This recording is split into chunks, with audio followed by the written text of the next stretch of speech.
क्या क्वेश्चन क्या था? हाँ पता चला, कोई बात नहीं, देखिए इधर, कोई बात नहीं, चलिए। अच्छा पढ़ का रहे हैं हम लोग, भूले तो नहीं है ना सर? ये सब कुछ किसके अंतर्गत पढ़ रहे हैं हम लोग? संयोजी ऊतक के अंतर्गत पढ़ रहे हैं, याद रखिएगा। हाँ बोलिए ना। नहीं, हालांकि संयोजी ऊतक में लगभग खत्म भी कर चुके हैं। प्रकार में इसमें दम ही नहीं आएगा, इसलिए दम नहीं आएगा क्योंकि हम पहले ही सब कुछ पढ़ा रहे हैं, थोड़ा सा सिस्टम चेंज करके पढ़ा रहे हैं। जैसे सपोज मैंने कह दिया कि सर ये एक संयोजी ऊतक है, एग्जाम्पल के तौर पे समझिएगा। सर इसमें ये सब कुछ मिल रहा है, ठीक है, 1 2 3 4 5 6 7, ठीक है। उसके बाद इसके अंदर सर कुछ तरह मिल रहा है 8, उसके बाद कुछ इसके अंदर तंतुएं मिल रही हैं 9, मान लो 9 चीज है, ठीक है। हम इसको बारी बारी से पढ़ ले रहे हैं, सब कुछ अलग अलग से पढ़ रहे हैं। कोशिका अलग से पढ़ा हमने, आधात्री अलग से पढ़ा, तंतु अलग से पढ़ेंगे, खत्म कर देंगे। लास्ट में जब उसका प्रकार देखें तो उसके प्रकार में यही सब चीजें आएंगी ना, वहां पे कह देंगे कि हम पढ़ चुके हैं। मैं समझे? वहां समझिएगा, मारते रहिए ऐसे बंक एकदम। खैर बंक मारना भी ना एक कला है। अरे आपको स्पेशली थोड़ी बोला, जो लोग बंक मार रहे हैं उनके लिए कह रहे हैं। बंक मारना भी एक कला है, सबके बस की बात नहीं है, सब लोग कर नहीं सकते ऐसा। चलिए, और वसा कोशिका की बात कर रहे थे, आराम से सुनिएगा। हम सभी के अंदर वसा कोशिका है? बिल्कुल सर, हम सभी लोगों के अंदर क्या मिल रही है? वसा की कोशिकाएं मिल रही हैं, ठीक है। तो उन कोशिकाओं को नाम देते हैं क्या? वसा कोशिका। अब सीधा सीधा बात करते हैं कि सर इन वसा कोशिका का कार्य क्या होता है? तो याद रखना, वसा का संचय करना। यानी कि अगर मैं कहूं कि मेरे अंदर वसा है, बिल्कुल वसा है, वो वसा कहां पर मिल रही होगी? तो वसा कोशिकाओं में मिल रही होगी। अगर ये सर एक वसा की कोशिका है ना, इस वसा की कोशिका में क्या मिल रहा होगा? वसा ही वसा मिल रहा होगा, ठीक है। तो सर ये क्या कहलाएगी? हमारी वसा की कोशिका कहलाएगी। अब जो वसा कोशिका होती है, ये होती है 2 प्रकार की। आराम से सुनिएगा कि जो ये वसा की कोशिकाएं हैं, ये कितने प्रकार की हैं? 2 प्रकार की हैं। चलिए, एक को कहते हैं हम लोग श्वेत वसा कोशिका, ठीक है, और दूसरे को कहते हैं हम लोग भूरी वसा कोशिका। नाम ध्यान में आ रहा है? तो श्वेत वसा कोशिका और भूरी वसा कोशिका। श्वेत वसा कोशिका का एक और नाम है एकल गोलकीय वसा कोशिका, ठीक है। इसको कहते हैं बहु गोलकीय वसा कोशिका। पहले ध्यान से देख लो क्या चीजें हैं, उसके बाद हम इसको समझाते हैं। बस हमने 2 ही बिंदु अभी हमने इसमें कहा है कि सर वसा कोशिका कौन है? वे कोशिकाएं जो वसा का संचय करती है, अपने अंदर वसा को इकट्ठा करके रखती, ठीक है। फिर हमने इसमें कुछ चेंज मिल रहा होगा। अब किस आधार पे बात की, अभी जस्ट हम समझाएंगे तो बात समझ में आ जाएगी। जब भी हम किसी चीज में अंतर करते हैं तो अंतर लाने के लिए कहीं ना कहीं हमारे पास क्या होना चाहिए? कुछ ना कुछ आधार होना चाहिए। सर आएंगे आधार पर, देखेंगे किस आधार पर हमने इसको बांटा है। फिलहाल सर 2 प्रकार की हैं, एक को नाम दिया श्वेत वसा कोशिका, दूसरे को नाम दिया भूरी वसा कोशिका। अब श्वेत भूरी इसलिए कहा कि सर कलर में कैसे होंगे? ये श्वेत होंगे, सफेद होंगे, ये कैसे होंगे? भूरे होंगे। उसके बाद एक और नाम दिख रहा है इसमें सर एकल कोशिकीय, सॉरी एकल गोलकीय वसा कोशिका, बहुगोलकीय वसा कोशिका। आइए समझते हैं।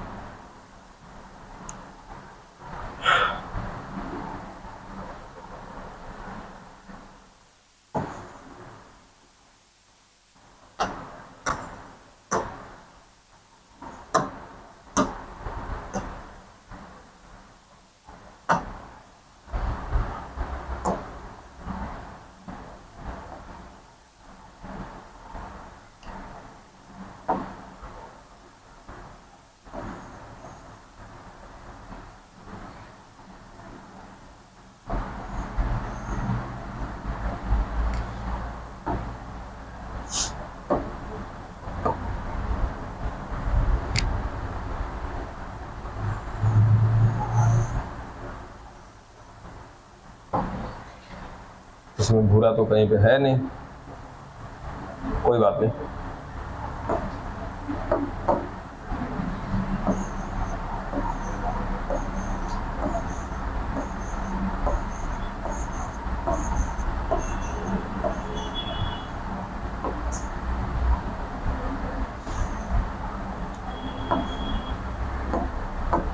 देखो समझना बच्चा, ये है इसका केंद्रक। भाई देखो कोई भी कोशिका होगी बाबू केंद्रक तो होगा ना, क्योंकि केंद्रक ही है जो उसका सारा कार्य का निर्धारण करेगा कि क्या कार्य करना है। ठीक है, ये भी कौन है, इसका केंद्रक है। दोनों अलग अलग कोशिकाएं हैं। अब क्या है सर, ये कौन है, इसको कहते हैं वसा का गोलक। यानी कि वसा जो है सर गोल गोल पिंडों के रूप में मिल रहा है। ठीक है, या तो वसा का गोलक कह लो या तो वसा का पिंडक कह लो, या वसा का पिंड। ठीक है सर, इस कोशिका में वसा का पिंड मिल रहा है। इस कोशिका में सर ये बहुत सारी जो दिख रही है ना, ये पीले पीले वाली, ये सारी की सारी कौन है, वसा की गोलक है या वसा के पिंडक है। ठीक है, अब बताओ नाम से बताना मुझे, किसको मुझे एकल गोलकीय लिखना चाहिए, किसको बहुगोलकीय। एकल गोलकीय लिखे। चलो सर, ये हो गया हमारा एकल गोलकीय वसा कोशिका। और ये क्या हो जाएगा, बहुगोलकीय वसा कोशिका। सर वसा की दो प्रकार की कोशिकाएं दिख रही है। एक ऐसी कोशिका है जिसमें वसा का सारा गोलक जुड़ चुका है, हमेशा कह सकते हैं, या फिर क्या कहेंगे सर, बड़ा सा एक गोलक मिल रहा है जिसमें सारा का सारा वसा क्या है, संचित है। ठीक है, अब क्या इस कोशिका के अंदर केंद्रक दिख रहा है? हाँ सर, ये केंद्रक है। कैसा दिख रहा है सर, किनारे दिख रहा है। और कैसा दिख रहा है, चपटा सा दिख रहा है। ठीक है, क्या कोशिका के अंदर और भी संरचनाएं होती हैं? हाँ होती है सर, माइटोकॉन्ड्रिया है, गोल्गी का है, सब कुछ, बिल्कुल सब कुछ मिलेगा इसके अंदर। ठीक है, वहां भी बात करें सर, वहां भी सब कुछ मिलेगा, लेकिन वहां और यहाँ की तुलना करें अगर हम लोग, तो सर वहां पे क्या हो रहा है, केंद्रक सुस्पष्ट है और कहां पर है, अपने केंद्र में है, अपने स्थान पर है। उसके साथ साथ जो वसा के गोलक हैं वो अत्यधिक संख्या में मिल रहे हैं। ठीक है, ये दोनों अलग अलग प्रकार की संरचना के आधार पर देख लिया हमने। अब इन दोनों कोशिका का कार्य देखते हैं कि सर दोनों कोशिका का कार्य क्या है। इस कोशिका का कार्य और एक इस कोशिका का कार्य समझना। सर इस कोशिका का कार्य क्या होता है, इस कोशिका, अच्छा ये चालकता समझते हो? चालकता का मतलब क्या होता है, कंडक्टिविटी। हाँ, चालकता दिखाना। ठीक है, अब चालकता मतलब सर, चालकता दिखाना, वो चालकता बहुत सारी चीजों के लिए हो सकती है।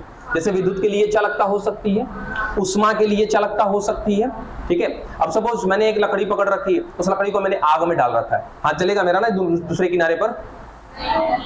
इधर आग जल रहा है, इस आग में सर मैंने एक लकड़ी यहाँ पर पकड़ रखा है, एक व्यक्ति। ठीक है, अब इसका हाथ जलेगा कि नहीं जलेगा? कभी नहीं जलेगा। अगर मैंने कह दिया सर ये लोहा है तब जलेगा। यानी कि सर लोहा क्या करता है, चालकता दिखाता है, उष्मा के प्रति चालकता दिखाता है। बात समझ में आया? अब आगे समझना सर, ये चालकता शब्द यहां पर आएगा। सुनना, क्या होता है कि ये गोलक, सुनना ध्यान से सर, इस प्रकार की वसा कोशिका जिस जीव में मिलेगी, उस जीव का शरीर उष्मा के प्रति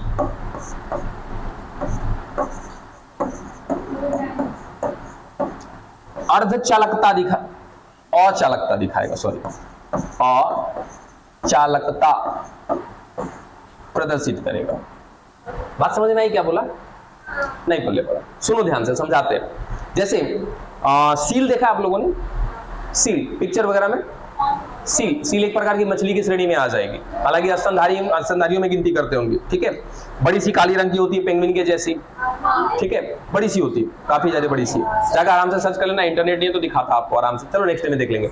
सील काले रंग की होती है, आराम से जाके SEAL सर्च कर लेना। SE, हाँ मूछ होता है उसको, SEAL सील सर्च करना, मिल जाएगा। ठीक है, अब सुनो ध्यान से सुनो। सील जो है माइनस टेम्परेचर में रहती है। बात समझना, सील माइनस टेम्परेचर में रहती है। कैसे सर? ये बर्फ के पानी के नीचे भी रह सकती है। कैसे रह पाती है? इसमें जो कोशिकाएं मिल रही होंगी ना, वो कौन सी कोशिका है सर? श्वेत वाली कोशिका मिल रही है वसा की। या तो हम कहें कि सर कौन सी मिल रही है? एकल गोलकीय। अच्छा, कहां पर मिल रही होगी? याद रखना, त्वचा के नीचे।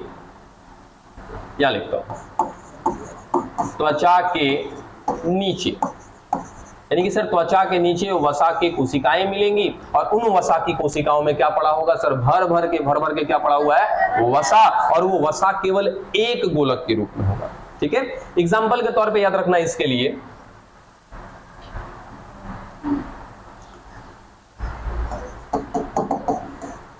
एग्जाम्पल में याद रखिएगा सील, सील के त्वचा के नीचे, और ऊंट देखे हो ना, ऊंट का कुब्बड़, ऊंट का जो ऐसा कुब्बड़ होता है ना, जिसको हम क्या बोलते हैं, हम्प बोलते हैं, उसके हम्प में और सील के त्वचा के नीचे जो वसा की कोशिकाएं पाई जाती हैं वो कौन सी होती हैं, श्वेत वसा कोशिका होती है, या तो एक और नाम दे सकते हैं सर, कैसी होती है, एकल गुलकीय वसा कोशिका। अब इनका काम क्या होता है सर, ये ऊष्मा के प्रति अचालकता दर्शाते हैं। इसका मतलब जो अभी अभी हमने समझा था कि सर यहाँ पे आग जल रहा है और यहाँ पर हमने एक लकड़ी लगा रखी है, ध्यान दीजिएगा, इधर एक लकड़ी लगा रखी है, सर ऊष्मा यहाँ से आगे बढ़ेगा क्या, नहीं बढ़ेगा, इसको क्या बोलते हैं हम लोग, अचालकता। अब सोचो कि बाबू जो सील है उसके बॉडी का टेम्परेचर एग्जांपल के तौर पे रख लेते हैं सर 20 डिग्री सेल्सियस, या फिर अपने आप को ले लो, हालांकि हम लोग इसमें नहीं आते हैं। ठीक है, सपोज मान लेते हैं कि हम लोग जो है हमारे अंदर क्या मिल रहा है, श्वेत वसा कोशिका मिल रही है। कहाँ मिल रही होगी सर, त्वचा के नीचे, त्वचा के नीचे पूरी की पूरी मिल रही होगी, ऐसा नहीं कि सर यहीं पर मिल रहा होगा त्वचा के नीचे, नहीं, त्वचा के नीचे क्या मिलेगा, पूरा का पूरा वसा कोशिका मिलेगा। अच्छा एक बात बताना जरा मुझे, त्वचा एक प्रकार की क्या है, उपकला है, संयोजी ऊतक है, पेशी ऊतक है, कंकालीय ऊतक है, क्या है, सोचिए, संयोजी ऊतक है। बारे क्लैप फॉर हर, दिमाग में कांस्टेंट है। त्वचा क्या है, उपकला ऊतक है बाबू, और उस उपकला के नीचे मैंने बताया था क्या होता है, संयोजी ऊतक होता है। और क्या ये त्वचा के नीचे मिल रहा है ना, तो एक प्रकार का क्या है ये, संयोजी ऊतक। एकदम देखो चैप्टर बाबू बहुत ज्यादा ब्रॉड है, इतना ज्यादा कंफ्यूजन है, इसलिए देख रहे हो आराम आराम से चल रहे हैं, एक दिन में ज्यादा टॉपिक तो खत्म ही नहीं कर रहे हम लोग। क्या हो गया, कॉकरोच मेंढक कभी आएगा, छोड़ दीजिए, मैं जितना पढ़ा रहा हूं उसके हिसाब से चलिए, बुक को छोड़ दीजिए। हाँ जो कहता हूं वो पढ़ने की कोशिश करिए, जैसे मैंने बोला था वसा कोशिका पढ़िएगा, अगर होगा तो बस उतना ही पढ़िए, ज्यादा पढ़ने की कोशिश ही मत करिए, क्योंकि है बहुत सारा एकदम ताम झाम, मैं एक एक पार्ट आपको करके पढ़ा रहा हूं। यानी अगर बुक के हिसाब से चला ना तो मैं तो चल जाऊंगा आगे, मेरा सारा बोगी पीछे ही रह जाएगा सब, समझे। बाबू देख बतियाओ नहीं, बतियाओगे तो पता है यहाँ सटकेगा, यहाँ सटक गया ना तो फिर हम हिला देंगे तुमको। अरे मत पूछो, हमसे पूछो, जो पूछना है हमसे पूछो। काहे भूल जाते हो कि आपके बाजू वाला आपसे तेज नहीं है, देहात में सील मिलेगा तुमको, नहीं सब पोलर रीजन में मिलता है, ध्रुवीय इलाके में मिलता है सब, जहाँ पे माइनस टेम्परेचर रहता है वहां पे आप नहीं जा सकते, बर्फ के सीली बन जाओगे वहां जाओगे तो, समझे। हाँ समुद्र में मिल सकता है, लेकिन वैसे ही समुद्र में मिलेगा जहां का तापमान क्या होगा, लगभग ठंडा होगा बहुत ज्यादा। ठीक है, हाँ मिल सकता है, उधर मिल सकता है बाबू, लेकिन ध्यान रखना कि ज्यादातर ये पोलर रीजन्स में मिलते हैं, ध्रुवीय इलाकों में मिलते हैं, बर्फीले क्षेत्र में मिलते हैं। डन, हाँ एक प्रकार की मछली है समझ लो। ठीक है, चलो अब इसकी त्वचा को ना मुझे लेना चाहिए था, मुझे पिक्चर है नहीं तो आपको दिखाता। इसकी त्वचा के नीचे ना इतनी मोटी चर्बी होती है, अब टाइम लग जाएगा, थोड़ी टाइम उतना नहीं है, मुझे पढ़ाना है। अरे दिखाएंगे कल कल कल, ठीक है। अरे सुनो, अच्छा वो दानादार वाला मिठाई आता है देखिए, वो पीला रंग का, तो वैसा ही रहता है, हाँ लड्डू नहीं, ऐसे स्क्वायर स्क्वायर में आता है, इस तरीके का, दो रंग का होता है, ऐसे दो रंग में होता है। हाँ एक हल्का व्हाइट रहता है, एक हल्का, आधा हल्का व्हाइट टाइप का, आधा हल्का ब्राउन टाइप का, ठीक है, उस टाइप का। इतना मोटा, सुनो इतना मोटा चर्बी होता है उसके त्वचा के नीचे। देखो ऐसे अगर देखोगे ना सर, इतना मोटा, इसमें ब्लैक कलर का उसका चर्बी होगा, ब्लैक कलर का उसका त्वचा होगा ऊपर, और इतना मोटा चर्बी है नीचे। अब ये करता क्या, अरे बुढ़बा कहीं कि ये वाला फेल कर गया, इसको टाइम नहीं मिल रहा, आज करा देंगे, टेंशन नहीं, इतना दिन तो प्रॉब्लम नहीं होगा ना। उसका आईडी भूल गया हूँ बस, मेरे ही नाम पे बहुत सारी आइडिया है, इसका आईडी भूल चुका हूँ मैं। मेरे घर पे ऑलरेडी 4 कनेक्शन चल रहा है, एक यहाँ पे है, 5वां मेरे शॉप पे है, एक 6ठा इसका आईडी भूल गया, इसलिए रिचार्ज नहीं कर पा रहा हूँ, इसका आईडी भूल गया हूँ, पासवर्ड का इशू नहीं है। अब एक ही आधार कार्ड पे अगर मालूम चलेगी 7 गो 8 गो सिम चल रहा है, कैसे मालूम चलेगा कौन सा मेरा वाला है कौन सा नहीं। और कौन सा यहाँ वाला है वो कैसे पता चलेगा, ये कंफ्यूजन में पड़ा हुआ है। उस दिन जल्दीबाजी में मैंने 300 का रिचार्ज भी मारा, वो भी फंस गया 300 रुपये मेरा पहले दिन पे, जिस दिन लॉगिन नहीं हो रहा था ना उसी दिन, इसीलिए छोड़ दिया कि आराम से इसको करा देंगे। चलिए कोई नहीं, हम करा लेंगे। फिलहाल अभी यहाँ पर आ जाओ। अच्छा लगता मतलब समझ में आया कि सर उष्मा को आगे बढ़ने नहीं देगा। ठीक है, अब हम अपने आप को कह दें कि सर हमारे त्वचा के नीचे ना एक ऐसी वसा कोशिका मिल रही है जिसके अंदर गोलक जो है वसा का क्या है, एक है, या कौन सा है, श्वेत गोलकीय कोशिका मिल रही है, श्वेत वसा कोशिका मिल रही है। अब इसका मुख्य कार्य क्या होता है, सर उष्मा के प्रति अचालकता दिखाना। अब समझ लेना ना कि बाबू ये हम लोग हैं या कोई एक जीव है जिसके अंदर क्या मिल रहा है, एकल गोलकीय वसा कोशिका। कहां पे मिल रहा होगा सर, इसके त्वचा के नीचे मिल रहा होगा। चलिए सर ये त्वचा के नीचे मिल रही है, एकदम वसा की मोटी परत मिल रही है, ये देखो, बातचीत नहीं बस सुनते जाओ।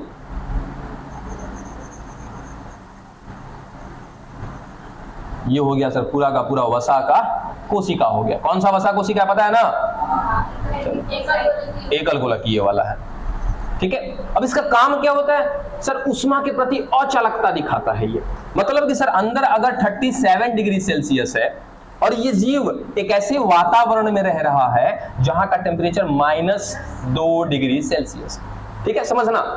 अब क्या होगा कि सर बाहर का तापमान क्या हमारे शरीर पर पड़ेगा, बिल्कुल पड़ेगा, नहीं पड़ेगा, पढ़ने की बात कर रहा हूं, पड़ेगा। सर क्या वो प्रभाव दिखाएगा, बिल्कुल दिखाएगा, प्रभाव भी दिखाता है। सुनो, बाहरी तापमान हमारे शरीर पर प्रभाव दिखाता है। अब डिपेंड करता है कि हमारा शरीर प्रभावित हो रहा है कि नहीं हो रहा है। बात समझे, हमारा शरीर प्रभावित नहीं होगा बाबू, कारण कि त्वचा के नीचे क्या मिल रहा है, वसा की कोशिकाएं। कौन सी है, इतना तो समझ में आ गया है। इसका काम क्या है, उष्मा के प्रति अचालकता दिखाना।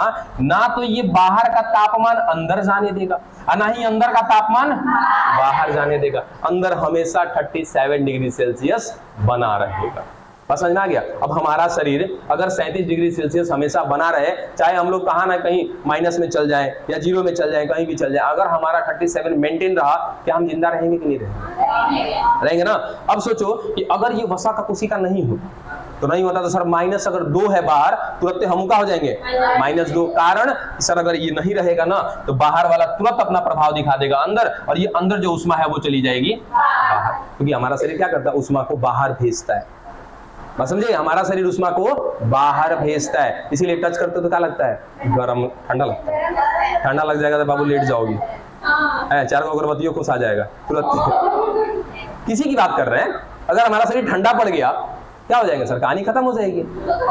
उपापचय क्रिया अगर हमारे अंदर से बंद हो जाए, सुनो, उपापचय क्रिया अगर हमारे अंदर से बंद हो जाए, हमारा शरीर का तापमान तुरंत गिर जाएगा, ठंडा पड़ जाएगा हमारा शरीर। कभी डेड बॉडी टच की हो, घर में कोई दादा दादी या फिर कोई भी हो, अगर डेड बॉडी, अगर कभी मौका मिला हो ऐसा, तो डेड नहीं मिला कोई बात नहीं, अगली बार जब मिलेगा ना, डर तो नहीं लगता ना डेड बॉडी से, अपने घर के डेड बॉडी से डर नहीं लगता है, दूसरे घर का होगा तो पक्का है कि डर लगेगा।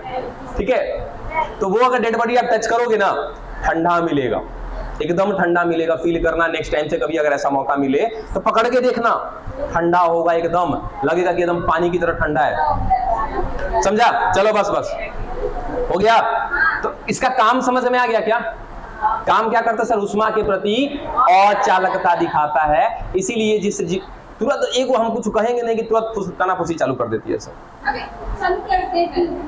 चालू कर देती है, कर देता वाला में बहुत कम है, कर देती वाले में सब बहुत ज्यादा है। ठीक है, हाँ ठीक है, मैं सच बोलता हूं हमेशा। ये बात समझ में आ गई।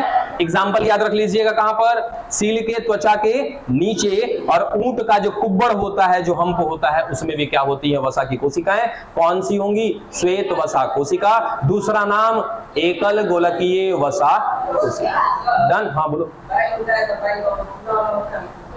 हाँ, वो कुब्बड़ नहीं होता है, वो कुब्बड़ नहीं होता, वो उसकी संरचना होती है वैसी।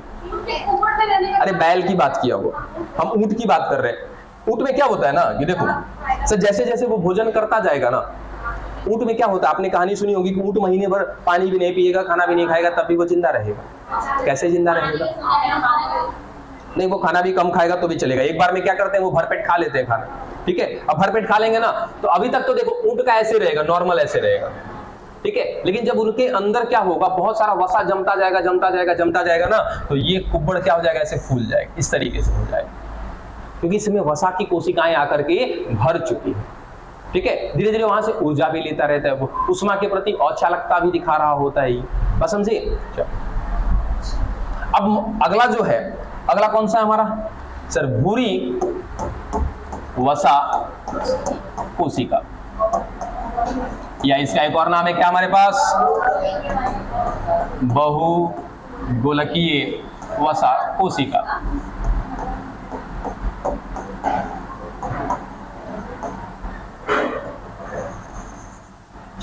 ये पहले तो याद रखना एग्जाम्पल इसका, ये किसमें पाया जाता है? नवजात शिशु के त्वचा के नीचे।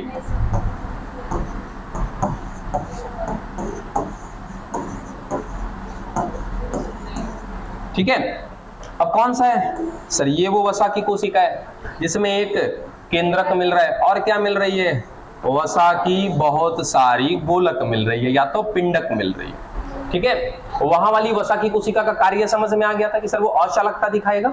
यहां वाली अगर मैं बात करूं कि सर ये कौन है? वसा का गोलक है।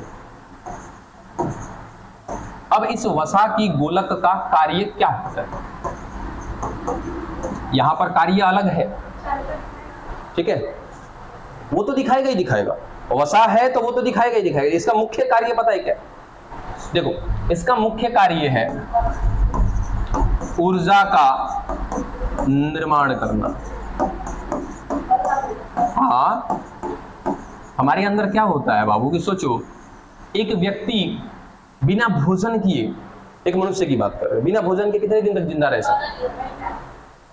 अब कैपेसिटी पे डिपेंड करता है, मोटा मोटी 10 दिन 15 दिन तो जिंदा रह सकता है। पानी मिलना चाहिए उसको, ठीक, कैसे जिंदा रह गया?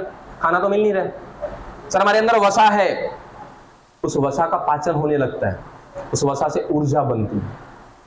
और समझे, हमारे अंदर वसा है, उस वसा का पाचन होने लगता है। अब पाचन होगा तो क्या बनेगा? ऊर्जा बनेगा। हमें भोजन की नहीं, ऊर्जा की जरूरत होती है। बस समझे, हमें भोजन की नहीं, ऊर्जा की जरूरत होती है। अब कहोगे सर कैसे? तो हमें ऊर्जा कहां से मिलती है? भोजन से मिलती है। अगर ऊर्जा डायरेक्ट मिल जाए तो भोजन की कोई आवश्यकता नहीं। सोचिए जैसे एस्ट्रोनॉट्स जो स्पेस में जाते हैं तो दाल चावल भुजिया लेके जाते हैं, बस समझे, तो लोग क्या टैबलेट यूज करते हैं, कैप्सूल्स यूज करते हैं। उस कैप्सूल्स में भरपूर मात्रा में ऊर्जा होता है। एक कैप्सूल खाएगा, 12 घंटा 14 घंटा 20 घंटा की छुट्टी, उसके अंदर एनर्जी क्या एकदम मेंटेन्ड है।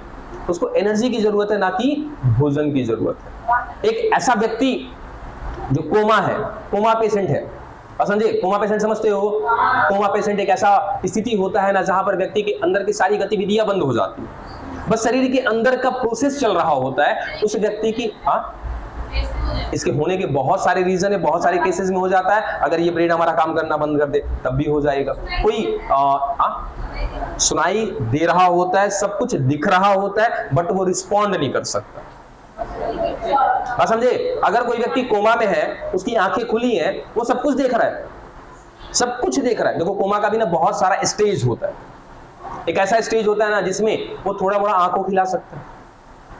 एक ऐसा स्टेज होता है जिसमें अगर उसके सामने कोई रो रहा है, उसकी फीलिंग्स को वो समझ सकता है, और समझने के बाद वो रोएगा भी, उसकी आंखों से आंसू भी आएंगे, लेकिन फिर भी वो गतिविधि नहीं कर सकता। तो कोमा के बहुत सारे स्टेजेस होते हैं। खैर वो चीज छोड़ दीजिए। अब आपने सुना होगा या मूवी में देखा होगा, 2-2 महीने 4-4 महीने 6 है ना, साल भर 2 साल 5 साल तक लोग कोमा में रहते, और इनको तो खाना नहीं मिल रहा है ना।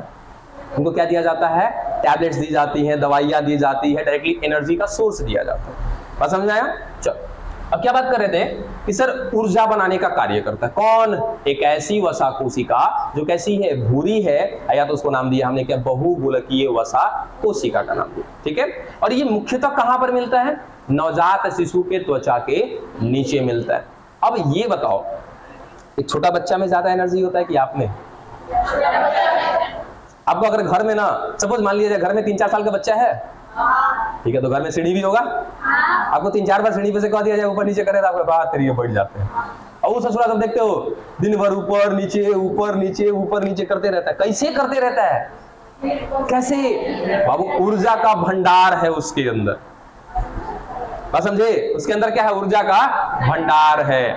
इसीलिए अच्छा अगर बात हो देखना, द्वार पे जाएगा, गिर जाएगा, इन्हीं करके घरे आ जाएगा, समझे, रोते रोते घरे आ जाएगा, फिर 15-20 मिनट फिर दुआ के द्वार पे आप और हम गिर गए, तब ले भैया सेव के रख ले, घर में बैठा ले चुपचाप, होता है, क्योंकि उसके अंदर ऊर्जा बहुत ज्यादा मात्रा में होता है। कुछ बदमाशी कर रहा है घर में, सामान वामान बिखेर रहा है, उसको पकड़ के यहाँ बैठाओ, तब तक फोन आ गया, 2 मिनट, ले कहाँ गया, कहीं घूम रहा है इधर उधर, समझे, तो उसके अंदर इतना ज्यादा एनर्जी है कि वो अपनी एनर्जी को कंट्रोल नहीं कर पाता, बस समझे। इसीलिए आप उसको पकड़ पकड़ के बैठाते रहोगे, तुरंत 1 मिनट में फिर इधर से उधर निकल जाएगा।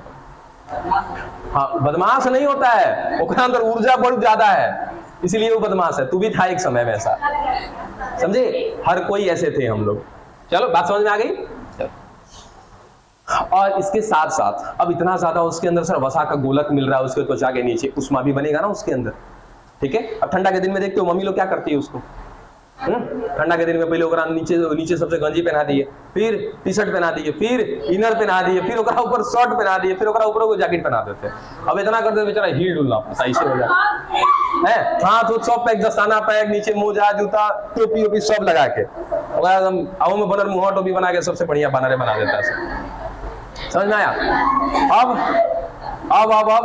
ये तो मम्मी का प्यार है, समझ में आ गया, ये तो मम्मी लोग का प्यार है कि भाई बबुआ के ठंडा ना लग जाए। अब मम्मी खुद नहीं जानती है कि बबुआ के अंदर इतना एनर्जी है, इतना वसा है कि उसको ठंडा नहीं लगेगा, इसीलिए तो अगर सुतेलो रहिएगा ना, उसको तुरंत फेंक फाक देता है, इससे कुछ भी आप बढ़ा दीजिए उसको तुरंत फेंक देगा, कारण है कि उसके अंदर बहुत ज्यादा वसा है, बहुत ज्यादा ऊर्जा है, उसके अंदर बहुत ज्यादा उष्मा है, समझे। तो ठंडा से उसको ज्यादा डर नहीं है। हाँ, डर किस बात का सर, फिर भी तबीयत खराब हो जाती है छोटे बच्चे की, तो कारण है कि अभी अभी इस वातावरण में आया है वो, है ना, इस वातावरण में अभी वो रहने के लायक नहीं बना है। दूसरी चीज, उसके अंदर एंटीबॉडी नहीं बन रहा है अभी, पसंद आ गया, एंटीबॉडी नहीं है तो सर कैसे चल रहा है वो, तो माँ का दूध पी रहा है ना, उस माँ के दुग्ध से एक एंटीबॉडी जाता रहता है, ठीक है। ये एक सवाल पता करना कि माँ के दुग्ध से कौन सा एंटीबॉडी बच्चे में जाता रहता है। 5 बहन antibody, IgD, IgE, IgA, sorry IgM, IgA, IgG, ये 5 में से कोई एक एंटीबॉडी है जो माँ से बच्चे में दुग्ध से होकर के पहुंचता रहता है, एक ही जाता है, एक वहां से चला गया और एक और जाता रहता है, वो प्लेसेंटा से जाता रहता है। जब वो माँ के बच्चा जो है अपने माँ के गर्भ में था ना, पेट में था, उस समय प्लेसेंटा से उसके अंदर जा रहा होता है, वो अभी छोड़ दो, खाली ये पता करना कि दुग्ध से, माँ के दुग्ध से कौन सा एंटीबॉडी उस बच्चे में जाता रहता है। अब सोचो, वो एक अकेला एंटीबॉडी उस बच्चे के बॉडी को बचा करके रखता है। बाहर ठंडा है, उससे दिक्कत नहीं है उसको, लेकिन सर बाहर इस वातावरण में बहुत सी चीजें हैं, कुछ उठाएगा तुरंत मुंह में डालेगा, सर क्या उस पर जीवाणु हो सकते हैं, कवक हो सकते हैं, कुल मिला जुला के सूक्ष्म जीव हो सकते हैं, सर कुछ ऐसे भी सूक्ष्म जीव होंगे उस पर जो उसको कहीं ना कहीं क्या कर देंगे, नुकसान पहुंचा देंगे, उस वजह से उनमें कहीं ना कहीं तबीयत खराब हो जाती है, ठीक है। उसके साथ साथ सर बार बार उनको बाथरूम करना होता है, ठीक है, इमीडिएट, उस वजह से भी कहीं ना कहीं गंदगी फैलती है, उनकी तबीयत बिगड़ती है। चलो, तो ये याद रह जाएगा, खत्म हो गया बच्चा क्या आपका वसा कोशिका। 2 प्रकार की वसा कोशिका याद रखनी है, श्वेत वसा कोशिका, भूरी वसा कोशिका। श्वेत वसा कोशिका को एकल गोलकीय वसा कोशिका कहते हैं, क्यों, क्योंकि सारे के सारे पिंडक मिलकर के एक पिंडक बनाते हैं, ठीक है। जबकि अगर मैं भूरी वसा कोशिका की बात करूंगा तो रंग में कैसा होता है, ये भूरा होता है। कहां पर मिलता है, ये बच्चे के, नवजात बच्चे के त्वचा के नीचे मिल रहा होता है। इसका मुख्य कार्य होता है ऊर्जा का निर्माण करना, यही कारण होता है कि नवजात बच्चे में ऊर्जा का भंडार होता है। उसके साथ साथ उसके बॉडी का उष्मा भी एकदम लेवल्स के साथ कंट्रोल रहता है, ठीक है। इसलिए ठंडों में देखिएगा कि उनको ढकने के बाद भी वो अपना कपड़ा उलटते रहते। हो गया, एग्जांपल के साथ खत्म हो गया। हाँ,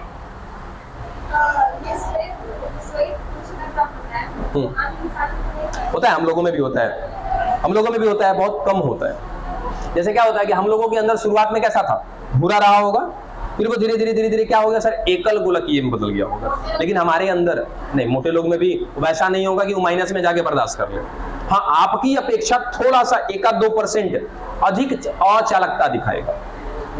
एक सामान्य व्यक्ति मतलब मैं अपने आप को कह सकता हूँ, मोटा नहीं हूं मैं, ठीक है, और एक व्यक्ति जो मोटा है, अगर उन दोनों की तुलना करें तो एक मोटा व्यक्ति जो होगा मेरी अपेक्षा थोड़ी सी अचालकता ज्यादा दिखाएगा।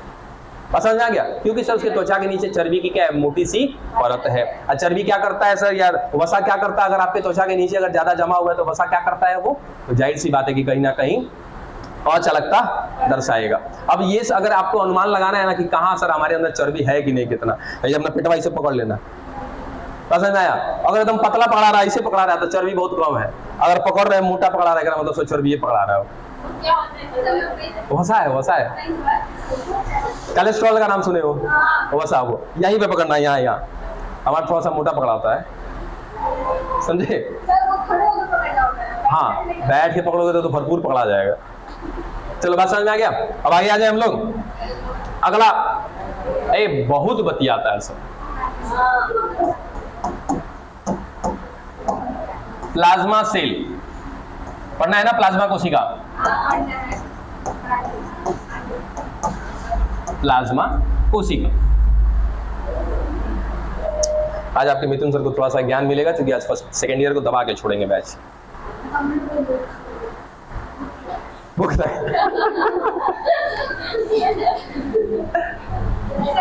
अच्छा कोई बात नहीं, छोड़ देते। बस एक सवाल यहाँ से, एक सवाल आपको दिया है,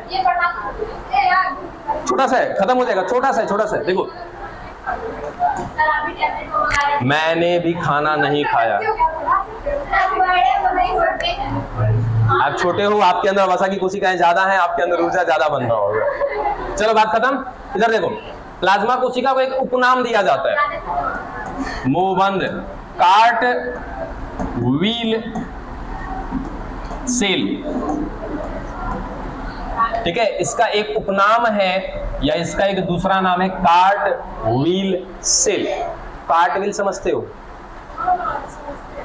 कार्ट व्हील नहीं समझा? नहीं। हाँ, व्हील मतलब चक्का ही है। किसका? नहीं नहीं नहीं, किसका चक्का? बैलागाड़ी देखे हो? बैलागाड़ी का पहिया। पसंद है? इसका मतलब है, सेल का मतलब तो कोशिका, ठीक है। कार्ट व्हील का मतलब होता है बैलागाड़ी का पहिया, यानी कि लकड़ी का जो गाड़ी होता है, किसका होता है लकड़ी का गाड़ी? सर बैलागाड़ी, ठीक है। उसका पहिया देखे हो? ऐसा रहता है सर उसका पहिया, इस तरीके से रहता है ना। चल समझ में आ गया? चल आगे सुनना। सर इस कोशिका को हमने क्या नाम दे दिया? Cart wheel cell. पहला तो याद रखिएगा सर, ये प्लाज्मा कोशिका जो है, ये एक प्रकार की अविभेदित, अरे एक मिनट, तो इतना बतिया देता ना कि हम घबरा जाते हैं।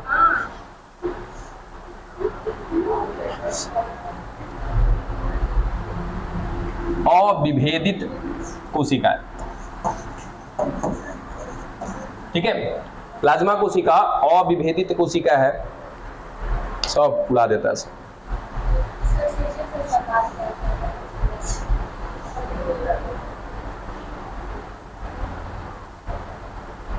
ठीक है, अविभेदित कोशिका है जो आगे चल करके विभेदीकरण करेगी और एंटीबॉडी का निर्माण करेगी। याद है क्या आप लोगों को प्लाज्मा कोशिका? वहां पे सर प्लाज्मा बी सेल और मेमोरी बी सेल याद है सर? डब्ल्यूबीसी का कहीं ना कहीं प्रकार हमने पढ़ा था कि डब्ल्यूबीसी में कहीं ना कहीं एक प्रकार होता है, कौन सा? लिम्फोसाइट। 5 प्रकार बार बार आपको याद दिला रहे हैं, neutrophils, basophil, eosinophils, monocyte, lymphocyte. इस लिम्फोसाइट की अगर मैं बात कर लूं, लिम्फोसाइट कितने प्रकार का? 2 प्रकार का, टी लिम्फोसाइट, बी लिम्फोसाइट, ठीक है। अब वो जो आपका टी लिम्फोसाइट, बी लिम्फोसाइट है, वो आगे चल करके कहीं ना कहीं विभेदीकरण करता है और विभेदीकरण करके क्या बनाता है सर? प्लाज्मा कोशिका बनाता है। वो प्लाज्मा कोशिका आगे चल करके किसका निर्माण करती है? एंटीबॉडी का निर्माण करती है, ठीक है। अब इस प्लाज्मा कोशिका को मैंने कार्ट व्हील सेल का है बोला, जरा ध्यान से देना। अगर मैं एक शब्द लिखूं क्रोमैटिन, हाँ, किन किन को ये बात पल्ले पड़ा बताइए?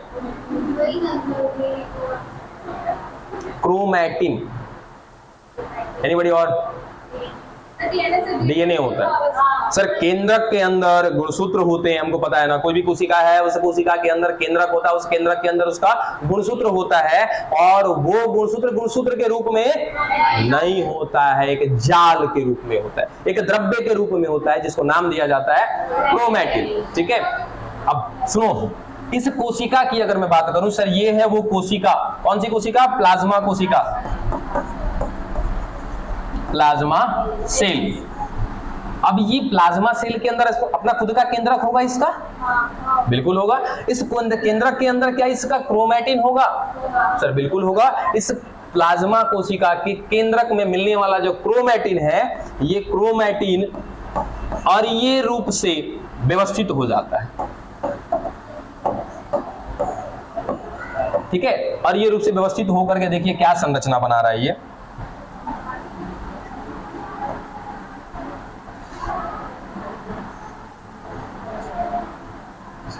समझे। जबकि नॉर्मली हम क्या देखते हैं कि सर ये अगर केंद्रक है तो उसके अंदर क्या मिलता है, ऐसे जाल मिलता है, जिसको हम क्या बोलते हैं सर, क्रोमैटिन बोलते हैं। लेकिन यहां पर इसका जो क्रोमैटिन है वो किस तरीके से हो गया है, इसका क्रोमैटिन सर अरीय रूप में व्यवस्थित हो गया है और देखने में लग रहा है ना कि बैलगाड़ी का पहिया है। इसी कारण से इस कोशिका को नाम देते हैं क्या हम लोग, कार्ट व्हील सेल। समझ में आ गया सर। ये वही प्लाज्मा कोशिका है जो आगे चल के निर्माण करने वाली है किसका, एंटीबॉडी का। डन। अब अगला जो हम पढ़ेंगे कल, वो पढ़ेंगे लिम्फोसाइट, जिसको हिंदी में क्या बोलते हैं, लसीकाणु। ये एक रह गया है और इसके बाद एक और रह गया है मीजेनकाइम या मीजेनकाइमल सेल। ये दो कोशिकाएं और रह गई हैं आपकी, ये खत्म हो जाएगा। फिर फाइनली क्या पढ़ेंगे, तंतु पढ़ेंगे। और जब ये पढ़ लेंगे तब पढ़ेंगे हम लोग प्रकार, किसका, संयोजी ऊतक का।